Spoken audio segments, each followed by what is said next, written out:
Eibarko Ardantza geltoki berria martxan da.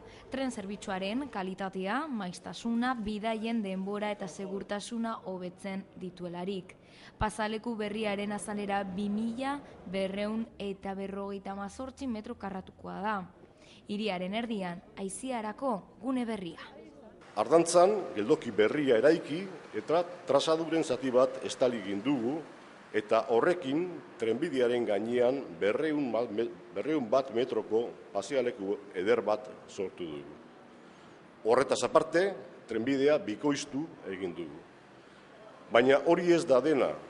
Datorren astean, aste azkenean, estazio kaleko estazioa berritzeko lehenengo harria jarriko dugu. Ardantza geltokiak 1 milioi bat bezero izango ditu urtean, bere kostua 10 milioi eurokoa izan da.